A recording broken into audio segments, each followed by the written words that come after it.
All right, Algebra 1, we are going to continue factoring with the bubble method today. Today we will see polynomials that have a leading coefficient greater than 1, a positive constant, but a negative middle term.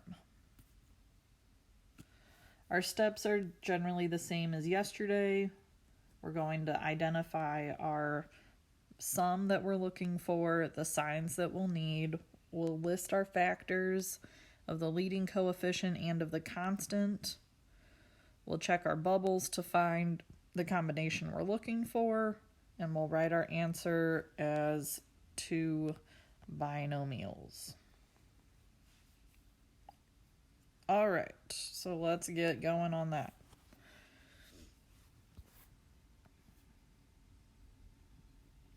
The sum that we need comes from the middle term.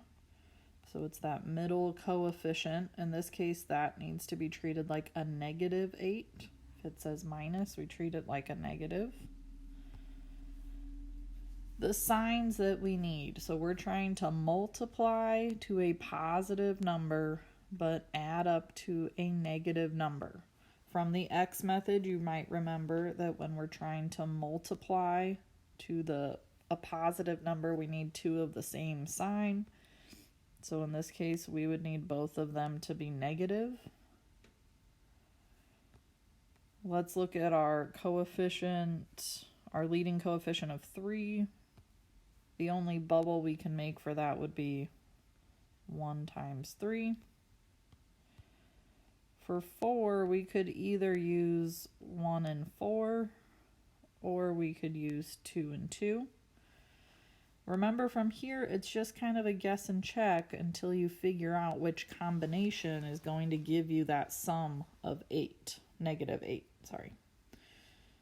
So our signs inside our bubbles should all be negatives in the 4.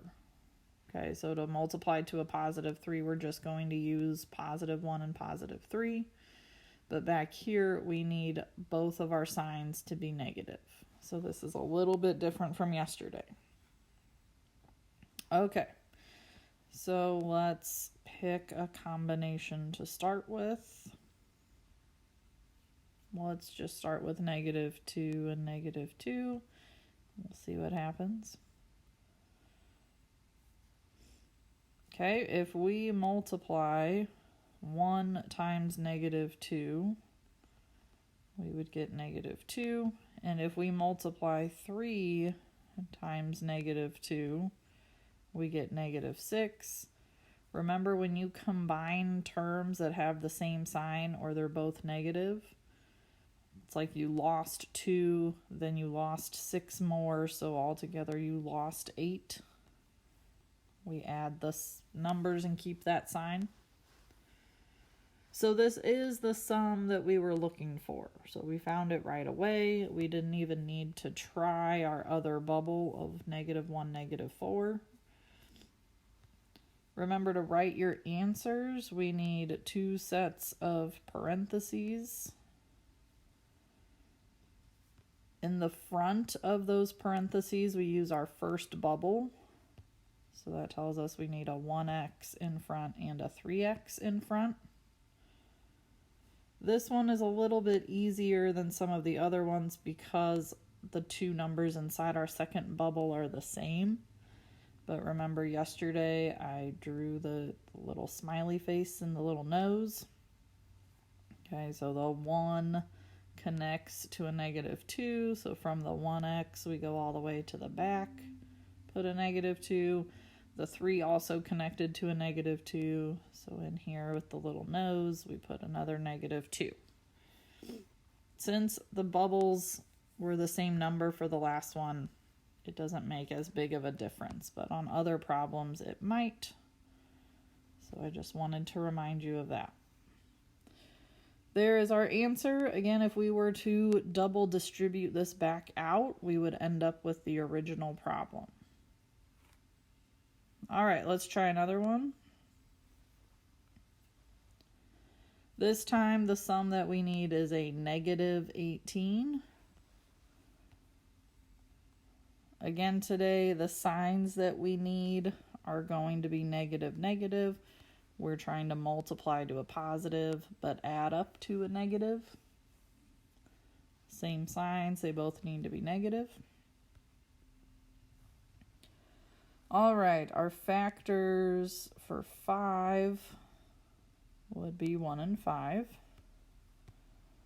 Our factors for 9, remember these are the ones that are going to all be negative today, since that's the sign that we need for both of them. So negative 1 times negative 9. Or we could have negative 3 times negative 3. Okay. So we get to pick which bubble we start with.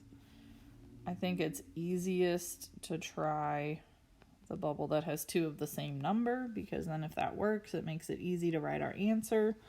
Also, we only have to try that bubble one time. We don't have to worry about flip-flopping where the numbers get multiplied to. So if we take 1 times negative 3, we get negative 3. If we take 5 times negative 3, we get negative 15. When we add those together, we do get negative 18. So we kind of got lucky again on this one. We got our answer right away. We didn't have to try multiple bubbles.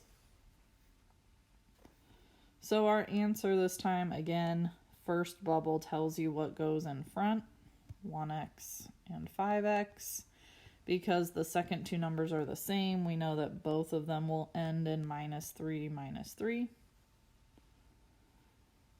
And that's all we've got to do. Hopefully this method is getting a little easier for you. Let's try another example. All right, again, our sum comes from the middle term, so we need a sum of negative 16. Today we are going to need 2 negative signs to get there. Multiply to a positive, add up to a negative. Our leading coefficient is 3, so in that bubble we could only have a 1 and 3. The constant is 20, so we could have negative 1 times negative 20, negative 2 times negative 10, or we could have negative 4 times negative 5. All right, when we are starting these off and there's really not a great first option, you just kind of have to guess and check. I am going to start with negative 4 and negative 5 just to give it a try. So let's just see what happens. So we take 1 times negative 4, we get negative 4. 3 times negative 5 is negative 15. When I add those, what do I get? Hopefully you're telling me negative 19. Is that what we want? Hopefully you're telling me no, we want it to be negative 16. So this combination isn't going to work. So what if I flip-flop them? Meaning that I multiply the 1 times negative 5 and the 3 times negative 4. Well, 1 times negative 5 is negative 5. 3 times negative 4 is negative 12. If I add those together, what do I get? Well, that's a negative 17. That's closer, but it's still not what I want. I want negative 16. So there's no way for me to make this bubble work. So I can go ahead and rule that out. That bubble's not going to work for me. So that means we've got to erase it all. Or if you've got enough room, you can just scratch it out and move down your paper, start over. Well, let's choose a different bubble. why don't we try -2 and -10? Now, if I look at this and I were to imagine that I draw in my line straight across, hopefully you can see that 3 times -10 is going to be -30, and that's already way off from what I want. So instead of doing that, why don't we crisscross these right away? So this time I'm taking 1 times -10 and 3 times -2. So I have -10 and 6. Good. Now when I add them, I get -16. That's what I wanted. So you can see here, these numbers need to match. That's how I know that this is the right situation for me. Little happy face. Okay, so let's go to writing our answer. We need our binomials set up. In the front of my binomials, I know I need to use 1x and 3x. Okay, so now we got to think about, what does the 1 need to connect to? What does the 3 need to connect to? Okay, the 1 needs to connect over to a -10. So 1, follow that big smiley face, connects back to a -10. 3 needs to connect to a -2. So my little nose on the inside, 3 connects to -2. All right, and that would be our answer. Then we're done. We can move on. If you have questions, make sure you're writing them down so you can send them to me. We are going to go through one more example in this slideshow. All right, here's our last example for this video. Go ahead and write the problem down. See if you can do it on your own. See how far you can get on your own. I will pause the video, and when I resume it, I'll have the answer and all the work up here. So you should pause the video right now as well.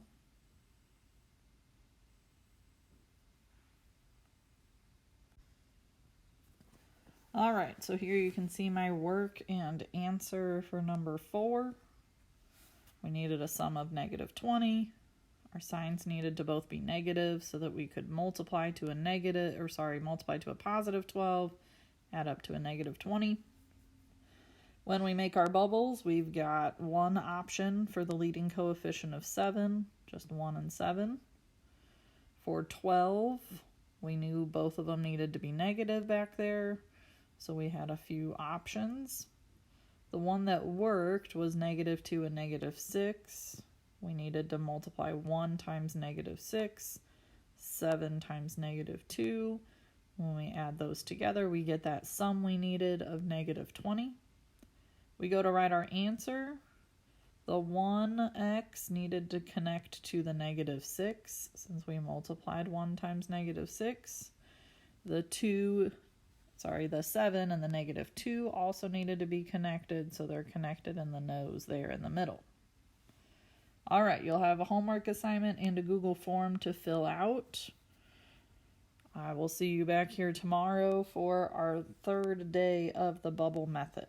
Now, if you're concerned about this, don't worry. We're going to be spending a lot of time practicing these, but you need to let me know if you do have questions.